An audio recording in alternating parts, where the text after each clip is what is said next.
Hello everyone, it's me, Michael. This is kind of a comic taco video, but really it's just a movie review video. It's just a film video, okay? I wanted to make another review of a film. Tell you what I thought about it. This time it's another Marvel show, this one being Loki, and I wanted to cover what I thought of season 1. Also, there will be spoilers for this new Loki show. So if you don't want spoilers, I recommend you go check out some other video. But this will have spoilers. I have warned you. And also, this is not for kids. This is a PG-13 show. If you want kid videos, go to my Lego videos, which are basically for everyone. Let's get on with it. Okay, characters and story. We have Tom Hiddleston returning for Loki. You know Loki by now. He's the charismatic demigod or god of mischief from the mythological place of Asgard. We know him already. But they introduced some new characters, the first one being Owen Wilson's new character, Mobius. That was his name.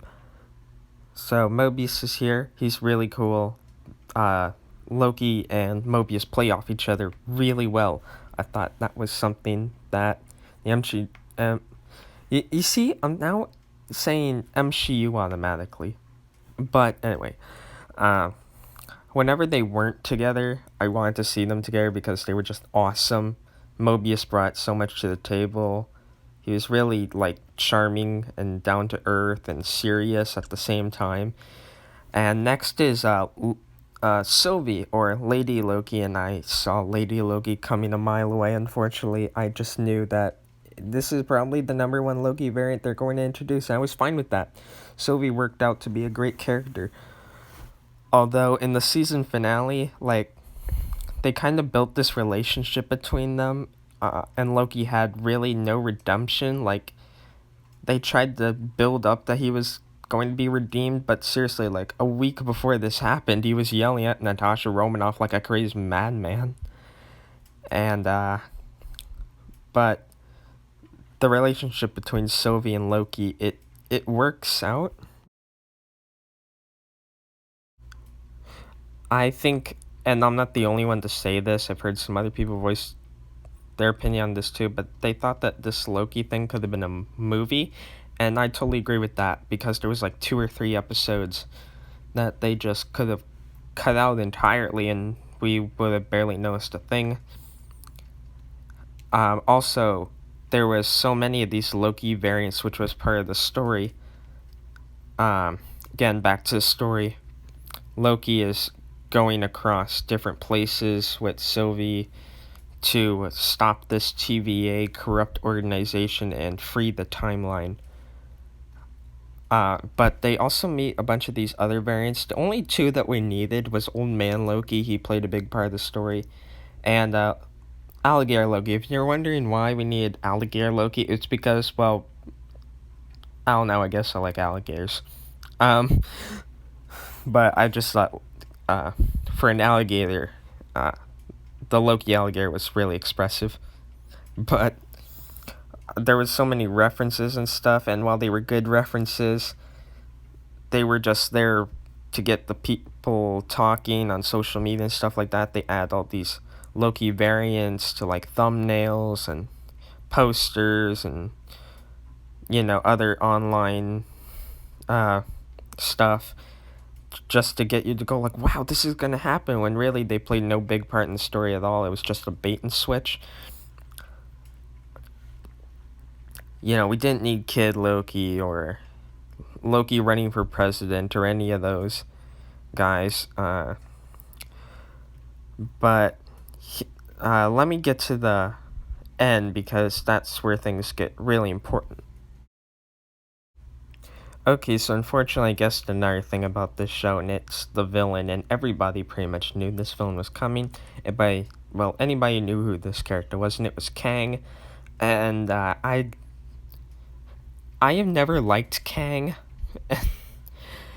He's just so random and I guess that's part of his character, but you never know what he's gonna do next, and it's in a bad way, because with every time they introduce him, his entire story could have been changed. We could be dealing with some other random version, or simply his story changes constantly throughout the movie, or not the movie, but through a comic book or something. He's just really confusing. He doesn't play fair with the reader. I guess that's part of the whole thing, but this version of Kang, he was so charismatic and charming and funny, and it made me laugh, and he was just such a really great portrayal of Kang, probably the best yet. And yet I could understand stuff that he was saying. He never explicitly said that he was Kang, but like there was no mistaking him. He holds all the cards, and if he gets taken away, then kind of all the timelines can fall into chaos. Or Loki and Sylvie take his place, and they become the new overlords of the timeline. Either way is not really that good for our characters, and that's really the big twist. So after a bit of Loki and Sylvie fighting over what they should do, they share the most awkward kiss in the MCU. Sylvie pushes Loki through some kind of portal, kills Kang. The Time Variance Authority and Mobius, they're like, wait, who are you? When they've been dealing with him for the whole time, which shows you that maybe they're in a new timeline or a rewritten timeline. And then we cut to Kang, and that's basically it. Like this Kang statue, but that's it. It was a little bit left to be desired, but it was still a really great ending that could keep you guessing or intrigued, or both, as to what happens next. Well, I really like this show. Like I said, the romance between Loki and Sylvie wasn't that great. He's still, like, they tried to redeem him, but at the same time, like, they're saying he's still the same character and that he hasn't changed. It's kind of awkward. But before we transition into the MCU, and you lose any will to live, I recommend you check out Loki. It's really great. I can tell the people working on it really wanted it to do well.